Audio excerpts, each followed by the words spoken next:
back in the day, the kid films used to have a lot of edge. Like if you look, they're throwing bricks at faces in Home Alone 2 and everything, and in this film as well, pointing shotguns at each other. It's just something that just doesn't really exist today. It was pitched, I should say. This was pitched to the studio as Home Alone with a Mouse. Really? Oh, I didn't know that. I didn't know that either. Hi, I'm David Crow, senior editor at Den of Geek, and you're watching In the Den, our new video series where we dive deep with some of your favorite filmmakers and actors about the movies that shaped them. Today we're joined by Danny and Michael Philippou, the twin Australian wonderkins who gave the world Talk to Me and this week's very disturbing Bring Her Back. It's working! We can bring her back. Stay tuned as we chat about how a lifelong love of whatever happened to Baby Jane led to the pair and Sally Hawkins pranking strangers in the middle of the night, and why perhaps their most personal touchstone involves Nathan Lane battling a mouse.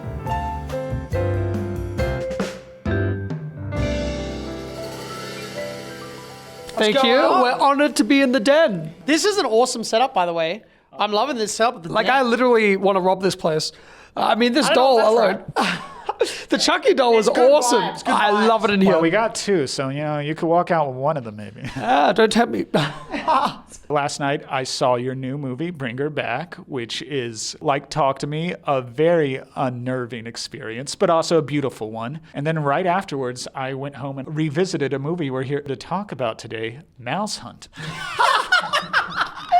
Which is in the same vein as Bring It Back. It's in the same vein as Bring It Back, yeah. Same movie. Yeah, pretty much. We ripped off Mouse Hunt for this one. So it is a 1997 movie from director Gore Verbinski, a comedy about hunting a mouse, among other things. Do y'all remember the first time you watched that movie?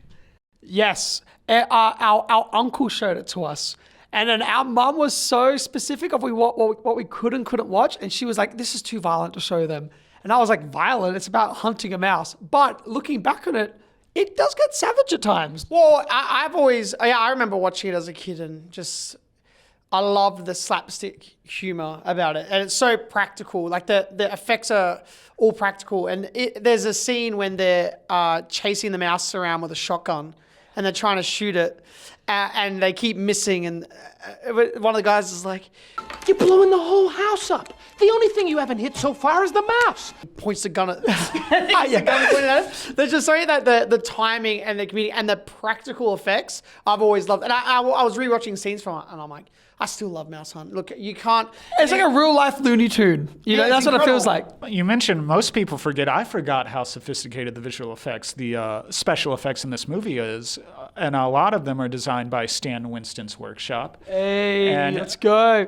Obviously, prosthetics and in-camera effects are very important to your horror movies. And I'm curious, when you look back at something like Mouse Hunt, and they have like a animatronic evil cat in this movie called Catzilla. Do you look back and are you just trying to figure out how Stan and Verbinski did everything? Well, just because of how those practical effects hold up, you can watch it today now with all the knowledge that we have and still be like, wait, what? Yeah, blown away by it. I'm still in such awe of that film. It feels like it's in the same vein as Home Alone or something. Like there's that really violent slapstick thing, whereas like back in the day, the kid films used to have a lot of edge.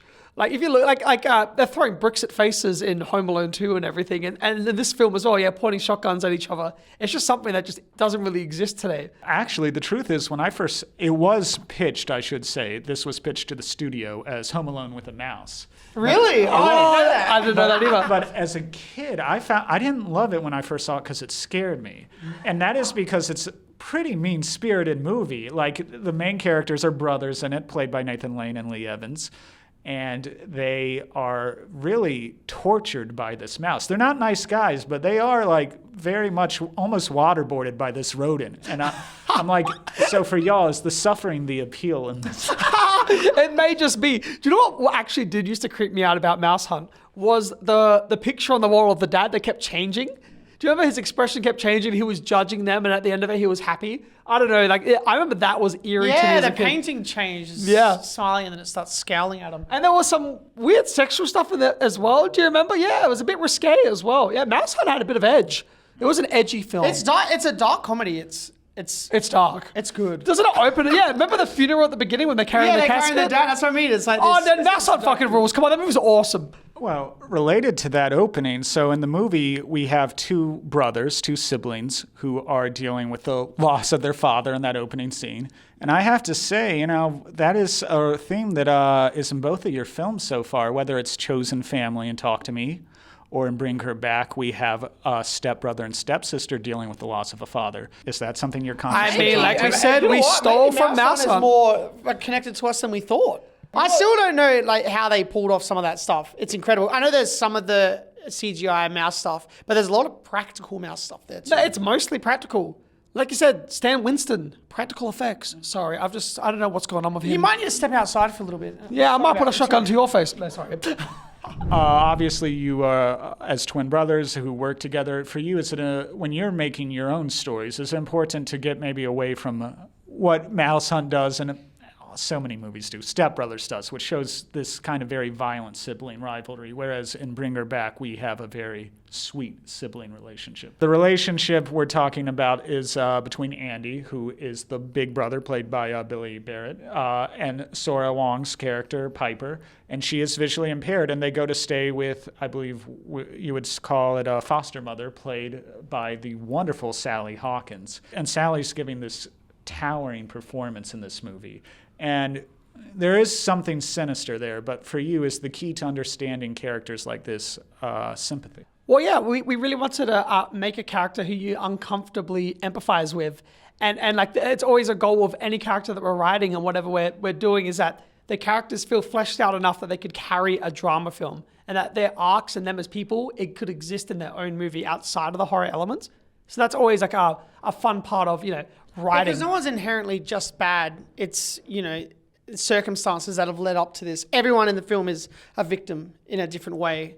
So it's that, and I think that's what Sally really brought to it was the human side of it. And she's struggling with what she's doing, but she has this thing. She just wants her daughter back, and that not being able to let go, never being able to let go is a powerful emotion. And that's about like breaking down every single scene with her and really like ironing out all these character details. And like, that's a part of like the process is sitting down and breaking down every single scene with the actors and seeing like, this is what we're trying to convey. If there's anything about themselves that they can put into these moments, or what are they relating to?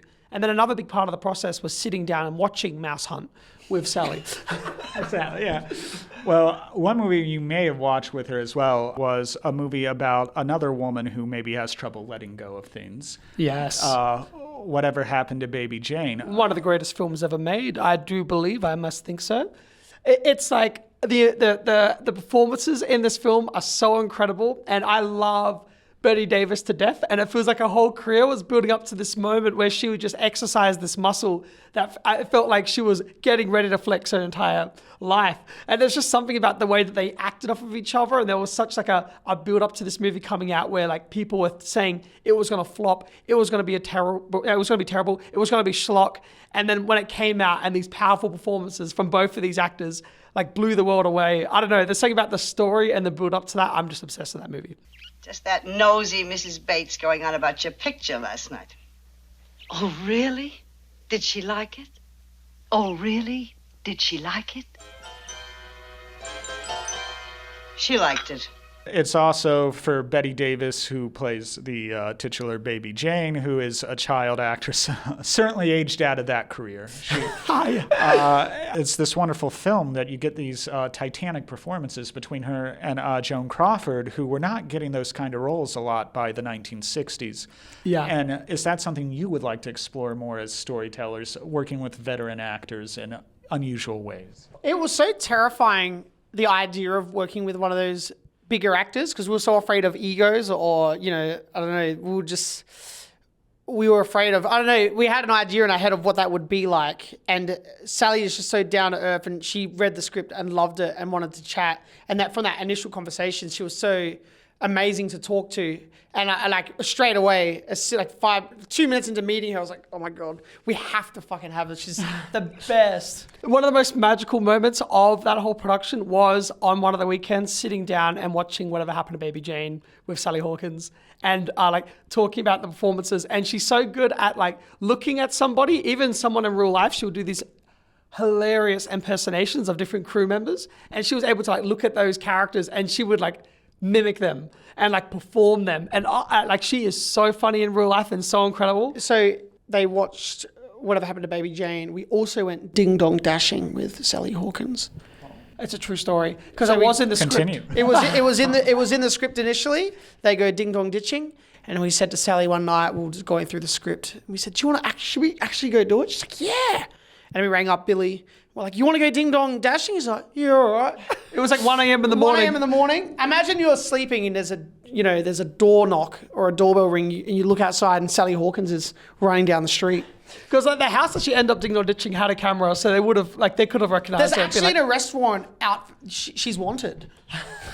Back in Australia. She's She absolutely can't not. go back. She can't go back now. Like she was the most incredible actor to work with, and You never want to call cut on a take. We with just kept Sally. rolling on it. She would keep will go living in that forever. moment. Yeah. You could just film her sitting down, and it's the most interesting thing in the world. The thing also about a movie like What Happened to Baby Jane is some people consider it like the creepiest movie ever made, and some see it as a camp comedy. And I'm curious for you, what is the difference between comedy and horror? I mean, there are comedy beats in it, but I don't look at it as if it didn't feel like a campy horror film to me. Like those beats and those emotional, like the emotional through line still feels like it really, really hits and lands with me. So I guess it depends on the audience member and how they're perceiving it. I remember there was a scene in Talk to Me where like a father is confessing to his daughter this horrific thing that happened to, his wife and her mum. And we're in one screening and someone just burst out laughing. And I was like, oh my God, what the hell? And he was like, oh! So like, I don't know, it's a weird thing where some people find that stuff. That guy needs his own movie. Yeah, he does. That's I was like, what is going on with that guy? I want to know him.